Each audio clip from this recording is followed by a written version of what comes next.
You buy a car, the sticker says $30,000. You hand over the money. The salesperson hands you the keys. But the sticker was wrong. The real price of that $30,000 is not $30,000. It is what the same $30,000 would have become invested instead in a Vanguard index fund at 7% real returns for the next 30 years. That number, by the same compound formula we built 7 episodes ago, is $228,000. The car cost you $30,000 today and $198,000 more in foregone retirement wealth. $228,000 total. The sticker showed you one of the prices. In 1850, in his final essay, a French classical economist named Frédéric Bastiat wrote a sentence that became one of the most quoted lines in economics. In economics, there is what is seen and what is not seen. His example was a broken window. A shopkeeper's window is shattered. Townspeople gather and argue. This is good for the economy. The shopkeeper will pay the glazier. The glazier will buy bread from the baker. The baker will buy shoes from the cobbler. The whole town benefits. Bastiat's response: this argument is true and incomplete. The window repair is seen. Every step of the chain, glazier, baker, cobbler, is observable. But what the shopkeeper would have done with the same money if the window were not broken? New shoes, a book, a meal, an investment, is not seen. The seen and the unseen are both real. Only one of them is visible. 34 years later, in 1884, an Austrian economist named Friedrich von Wieser took Bastiat's insight and formalized it. He wrote that the cost of a thing is the next best thing you didn't get. He called the concept opportunity cost. It became the founding concept of the Austrian School of Economics. Alongside Karl Menger and Eugen von Bohm-Bawerk, Wieser established the framework that would later influence Friedrich Hayek and Ludwig von Mises. Today, opportunity cost is taught in every introductory economics course in the world. It appears on the first page of nearly every Econ 101 syllabus. And yet, in practice, almost no household actually computes it. Surveys consistently show that under 5% of US adults can describe the concept accurately when asked, and roughly 0% run the calculation in real time as they make daily purchases. The gap between universal academic acceptance and zero practical adoption is, in itself, one of the most striking patterns in personal finance behavior. The concept is simultaneously the most taught and the most ignored idea in economics. Pull up the compound formula from episode 3. Future value equals present value times 1 plus rate to the power of years. The engine of long-run wealth at 7% real returns. This time, run it on the thing you're about to buy. The opportunity cost of any purchase is the future value of the same dollars minus the original dollars. Plug in $30,000 at 7% real over 30 years. $30,000 today, kept out of the market, costs you $198,000 in foregone retirement wealth. The total price of the car decision, visible plus invisible, is the original cash plus the foregone growth. $228,000. Scale and variance. The same formula works at every dollar amount. $5 on a coffee, compounded at 7% real for 40 years. A daily $5 coffee, $1,825 per year, compounded at 7% real for 30 years using the annuity formula. $172,000 over 30 years. David Bach, a former Morgan Stanley financial advisor, popularized this calculation in 2003 under the name the Latte Factor. The math is straightforward. The framing, that small daily decisions compound into wealth-defining outcomes, is exactly the math episode 3 established. The formula does not change. The amount changes. The conclusion is identical at every scale. Every spent dollar has 2 prices, and the second one is usually much larger than the first. One more scenario to make the structural point. A house upgrade, $50,000 in additional mortgage principal beyond what a smaller house would have cost.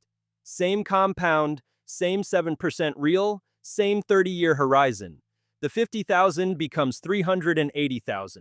The buyer thinks of the upgrade as costing $50,000. The math thinks of the upgrade as costing nearly $400,000, 8 times the visible number. This is why housing decisions are the single biggest opportunity cost decision most U.S. households make. Coffee is small, house is large, the math is identical, the scale is not. So why doesn't the second price tag show up on the receipt? The structural answer is that the seen is concrete and the unseen is conditional. Every dollar you spend has a confirmed receipt with a specific number, a specific time, and a specific signed-for product. Every dollar you could have invested has only a probability distribution of outcomes, dependent on future markets, future you, future inflation.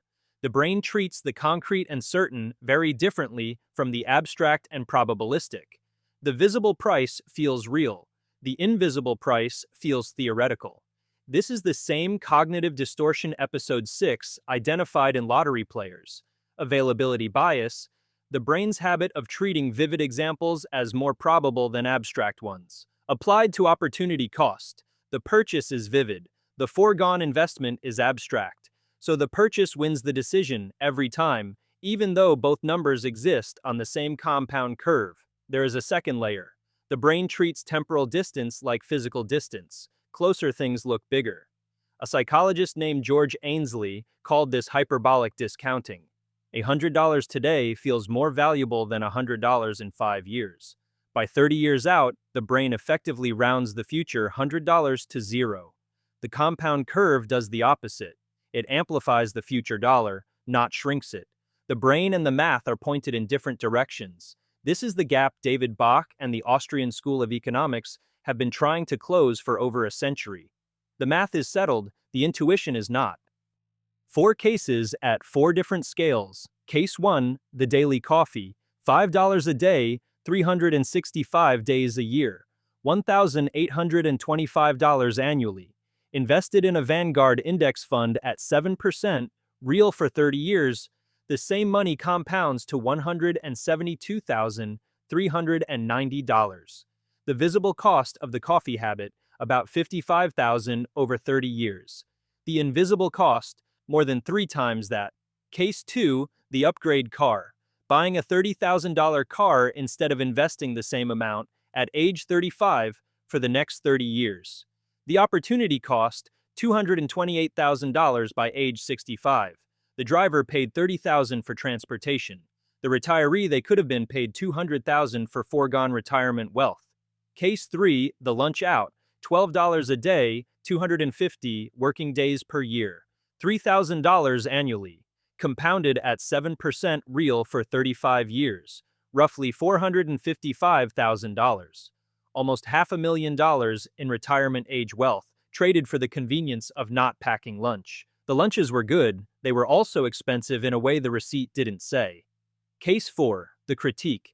Helene Olin, a personal finance journalist, published Pound Foolish in 2012, in which she pointed out that the Latte Factor framing is mathematically correct but quantitatively misdirected. Housing, healthcare, and education together consume about 75% of U.S. household discretionary spending. Cutting coffee is fine. Cutting the next house, choosing a smaller one, has an opportunity cost 10 or 50 times larger than the coffee depending on income. The math is the same, the application matters. 4 cases at 4 different dollar scales, the formula is invariant, the conclusion is identical. Every spent dollar has 2 prices, and the bigger price is the one that doesn't appear on the receipt. The choice of which expenses to apply this to, small daily ones or large structural ones, is the only thing that determines whether the math makes a measurable difference in your life. The synthesis, the rich apply opportunity cost to the big numbers. Choosing a smaller house, choosing a less expensive car, choosing a less aggressive lifestyle target.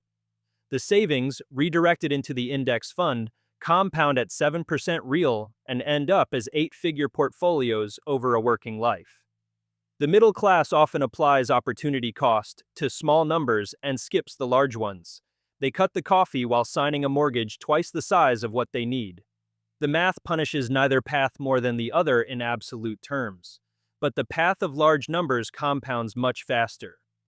The single sentence that summarizes this episode is the one Wieser wrote in 1889. The cost of a thing is the next best thing you didn't get.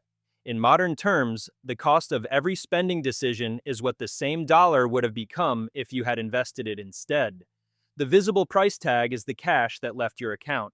The invisible price tag is the wealth you forgot to build. The receipts only show one, the math shows both. The choice between framings is the central financial difference between the wealthiest households and the rest. This is what Thomas Stanley meant in The Millionaire Next Door, Episode 9.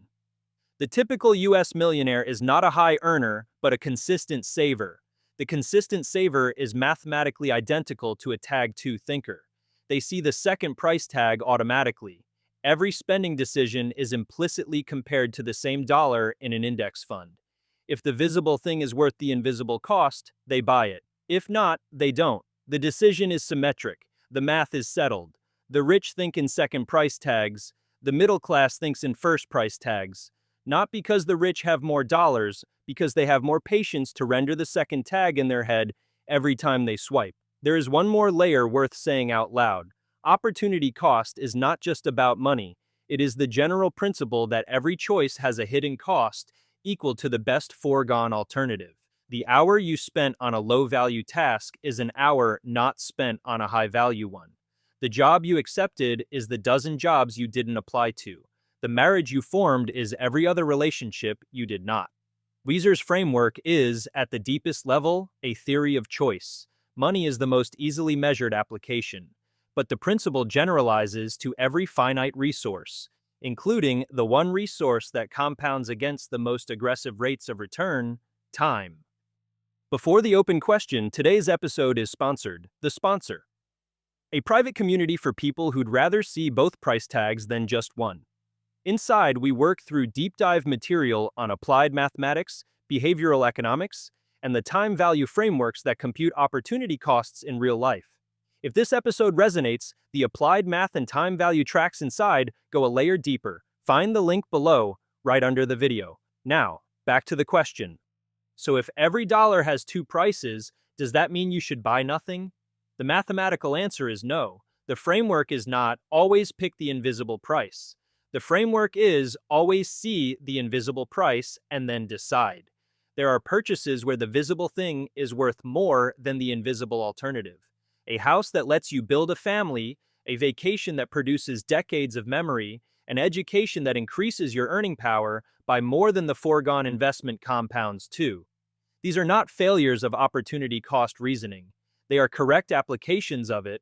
The visible thing scored higher than the invisible alternative, and the buyer chose accordingly.